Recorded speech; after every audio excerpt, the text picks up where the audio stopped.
What's up everyone, this is Tranquil Toys. I just wanted to briefly talk about the whole McFarlane Toys and Mattel thing that's been going on. So apparently McFarlane Toys lost the license to DC and Mattel now has it to produce figures for the DC franchise. A lot of people have been going back and forth. Here's my 2 cents.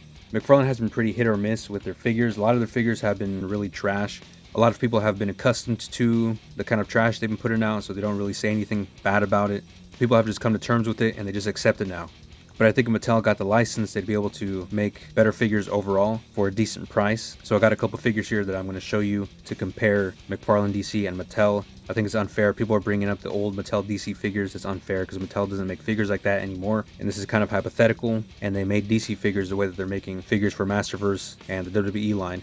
So for example, here's a McFarlane Toys Flash figure. So this figure is not too bad. It's pretty much what you'd expect with a sort of a classic looking Flash figure. Articulation is okay. You got dumbbell joints throughout the figure. You got this weird shoulder setup, which I really don't like. Double jointed elbows. But the main problem is the proportion of their figures, which it's always off. Never looks like the comic book style. Really long, disproportionate legs compared to the rest of their body. But if you take a look at some of the good figures that Mattel has been producing, most notably the WWE Ultimate Edition line, here's a recently released $1 Million Man Ted DiBiase. The proportioning is a lot more realistic. It's not comic book, but they definitely could do a comic book style proportion. I'm just showing this to you to show you the engineering. So you can do a full 360, sort of a ball joint style articulation. Doesn't have that lower ab crunch, but they could definitely add that. And they also have drop down hips. They have much better hip joints than the McFarlane ones. I think we're all tired of the way the McFarlane has been doing it. They have butterfly joints, which are pretty solid. Double jointed elbows, the drop down hips, so you can kick very far. Double jointed knees. Also the detailing on the faces is way better than McFarlane.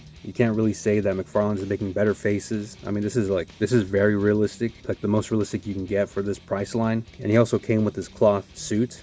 Detail on it is very good. Obviously you get things like championship belts and things like that, but the printing, the material, it's a little bit thin, kind of cheap feeling, but I think just standing on your shelf, it looks really good. Doesn't hinder articulation at all. And again, the head sculpts are way better than anything that McFarlane has put out. This just looks really weird, and especially that's more noticeable with their female figures. And again, people said they really like this figure, but the face is just kind of weird. And comparing it to another Mattel figure, this is the Motu Masterverse line. So here's a female figure from the Masterverse line. It's not too bad. It does have a simplistic kind of cartoony look, but I'm pretty sure they could do like this sculpt with this kind of detail on it. They could definitely pull that out for their DC line. And McFarlane has put out some pretty good figures like this Captain Cold figure that came out recently. This one really surprised me. It's actually really good. It's got detail all throughout. One thing that I had to do with this figure is cut up some of the plastic on the inner part of the torso here, just so he gets more articulation. That's something that I find myself doing with a lot of McFarlane figures, but I never do that with Masterverse figures. Sometimes if the hip joints are kind of tight, I'll pop the leg off, sand it down, and then you're good to go. You know, it's like every McFarlane figure I get, I just have to fix it. There's some extra plastic you need to shave off, some kind of maintenance they have to do with it, so that's really, really annoying.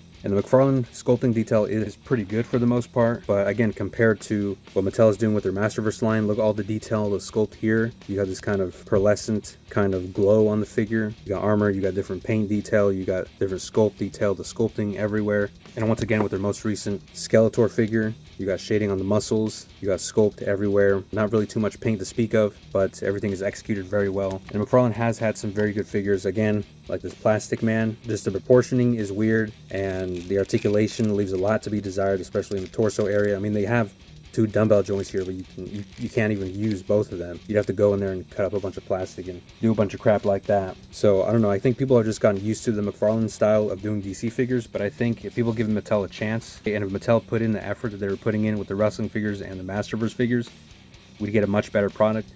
That's just what I think. Let me know what you guys think in the comments.